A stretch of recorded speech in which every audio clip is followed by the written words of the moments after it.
अस्सलाम वालेकुम। अभी ॾिसी रहिया आहियो एला न्यूज़ ऐं असीं प्रोग्राम करे रहिया आहियूं वीचार।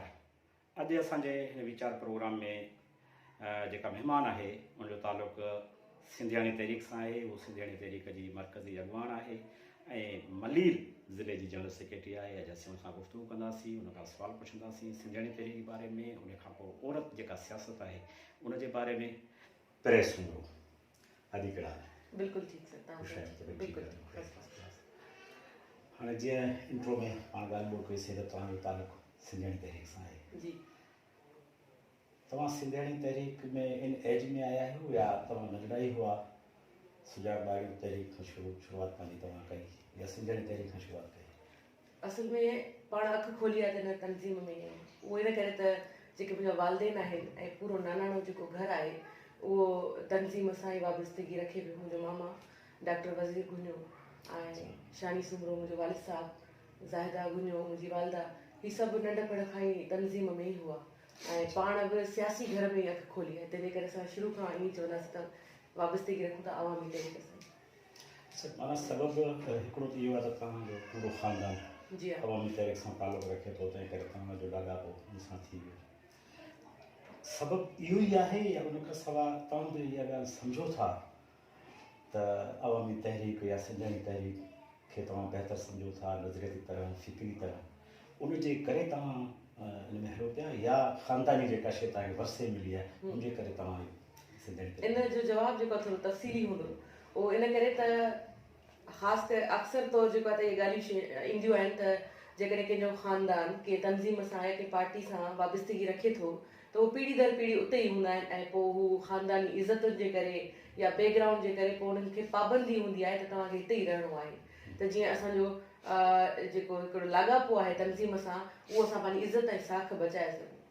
पर जीअं त पंहिंजी जेका तरबियत आहे उहा अहिड़े नमूने कई वई आहे त सही ऐं ग़लति में तव्हां पंहिंजो पाण फ़र्क़ु करणु सिखो ऐं बुनियादी ॻाल्हि जेका अवामी तहरीक में सेखारी वेंदी आहे या अवामी तहरीक जी सुञाणप आहे उहा आहे तालीम, इल्मु, किताब पढ़णु, बहस करणु ऐं लेक्चर्स अटेंड करणु ऐं लेक्चर्स में सवाल उथारणु। जेका शइ तव्हांखे मुंझाए थी तव्हां उन जे बारे में पुछा कयो। जेके सवाल तव्हांखे पढ़ाईअ जे दौरान मिलनि था तव्हां उन्हनि सवालनि जी जवाबनि जी ॻोल्हा कयो या जवाब हासिल करण जी कोशिशि करियो। तंहिंजे करे पाण खे बि जेका घर में थोरे पार्टी जे सीनियर साथियुनि अॻवाननि खां जेका पाण खे परवरिश मिली उहा बि इन तरीक़े जी मिली आहे ऐं खुलियल आज़ादी हुई त तव्हां पंहिंजो रस्तो पाण चूज़ करे सघो था, चूंडे सघो था। त पाण बि पार्टीअ में रहंदे हर महाज़ में तव्हां ईअं थी चइजे त तव्हां रुॻो ख़ानदानी तरह ऐं तव्हां ज़हनी जिस्मानी तरह नज़रियाती तौर सां नज़रियाती तरह सां फ़िक्री तरह तव्हां समूरी शइ खे सम्झो आहे। सम्झण खां पोइ तव्हां सफ़र में हलायो आहे, हिन उमिरि ताईं तव्हांजो उन सां तालुक़ु रहियो आहे ऐं तव्हां सिंधियाणी तहरीक जे मर्कज़ में बि आहियो ऐं उन खां पोइ तव्हां ज़िले मलीर जी तव्हां जनरल सेक्रेटरी आहियो। उन खां सवाइ तव्हां तालीम बि पंहिंजी हासिलु कई आहे। असां तव्हांखे ऐं तव्हां मुंहिंजे ख़्याल में माशाल्लाह प्रोग्राम में इनकब रहिया आहियो ऐं काफ़ी आहियो बि सही ऐं उनखां पोइ सियासी जेका तव्हांजी सरगर्मी आहे उहा बि काफ़ी ॾिसूं पिया ज़बरदस्त नमूने सां। ख़ासि करे जेको कराची वारो जेको सिंधियाणी तहरीक अवामी तहरीक जो जेको हेॾो सारो ज़बरदस्त 4 अक्टूबर रैली हुई उनमें जेको तव्हांजो असां ॾिठोसीं माना हिते रीगल चौक खां वठी ऐं प्रेस क्लब ताईं मुसलसिल तव्हांजे नारनि जी गजगोड़ ऐं उनखां पोइ मूं बि ॾिठो सभिनी माण्हू ॾिठो सोशल मीडिया ते त हिते जेको तव्हांजो घरु आहे पूरो 15-20 ॾींहं तव्हांजो घरु इन सॼी सरगर्मी में हुयो, प्ले कार्ड ठाहिणु, झंडा ठाहिणु।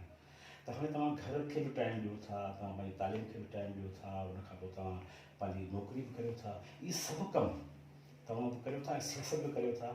इहो कीअं था सम्झो, इहो कीअं था करियो था? इन जो सादो जवाबु इहो ई आहे त असां वटि ॿी का वाट ई कोन्हे।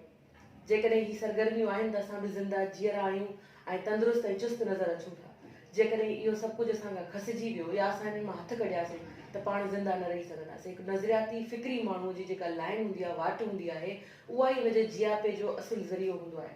पाण जे समाज में रहूं था या रोज़मर्रा जिन शयुनि खे असां ऑब्ज़र्व कयूं था, जेके ॻाल्हियूं असांजे कननि ताईं पहुचनि थियूं या जेके तजुर्बा असांजी ज़िंदगी में शामिलु थियनि था हुन में सियासत तमामु अहम पासो आहे। गुफ़्तगू जारी रहंदी ऐं पाण मुख़्तसिर हिकिड़ी साई वठूं था। नाज़रीन, असांजी गुफ़्तगू जारी आहे प्रेस सूमरो सां, जंहिंजो तालुक़ु सिंधियणी तहरीक सां आहे, ऐं मुख़्तसिर साई वठूं था। साई खां पोइ वरी तव्हां सां मिलंदासीं ऐं पंहिंजी गुफ़्तगू जारी रहे। जेकॾहिं तव्हां हींअर ताईं असांजो चैनल सब्सक्राइब न कयो आहे त हींअर ई सब्सक्राइब, लाइक ऐं शेयर करियो, त जीअं असांजी हर ईंदड़ वीडियो तव्हां ताईं पहुची सघे।